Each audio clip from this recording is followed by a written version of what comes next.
రోజు నేను పచ్చి రొయ్యలు దోసకాయ కర్రీ చేస్తున్నాను.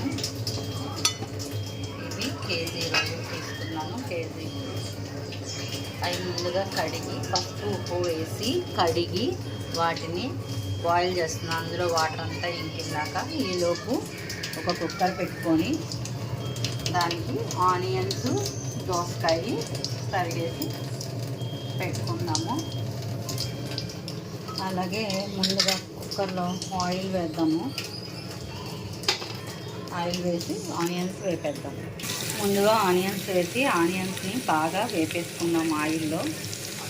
తర్వాత దోసకాయ కట్ చేసుకొని ఈ దోసకాయ ముక్కలు కూడా వేసాం.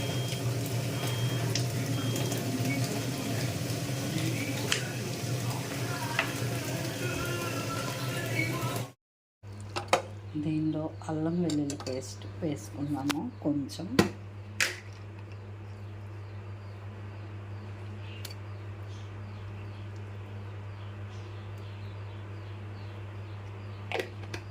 కలగలుపు కాబట్టి దోసకాయ రొయ్యలు కాబట్టి ఎక్కువ మసాలా పట్టదు.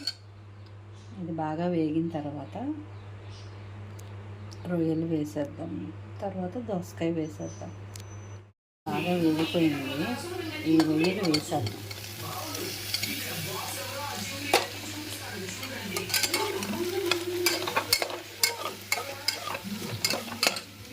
తర్వాత దోసకాయ ముక్కలు వేసేద్దాం.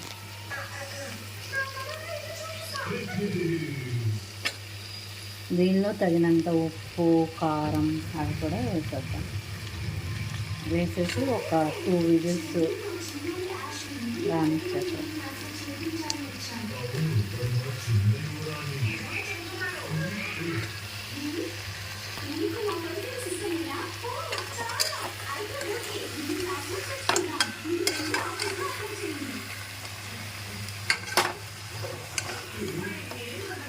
తగినంత ఉప్పు కారం వేసాడు.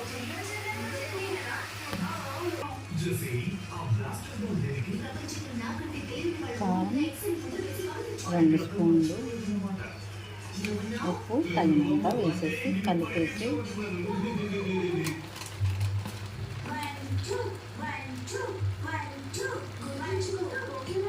ఆల్రెడీ పసుపు ఉప్పు కొంచెం వేసాను ఉడికేటప్పుడు. ఇప్పుడు కొంచెమే వేసుకున్నాను.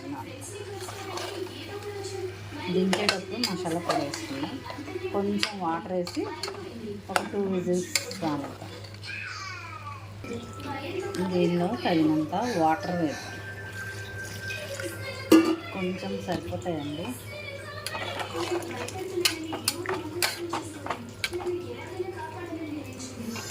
టూ విజిల్స్ వచ్చే వరకు బాయిల్ చేసిన తర్వాత తగినంత మసాలా పొడి 1 స్పూన్ వేసాను. అలాగే కొత్తిమీర వేసేసుకొని దించేసుకుంటే రొయ్యల కర్రీ రెడీ అయిపోయింది. దోసకాయ రొయ్యలు రెడీ అయిందండి.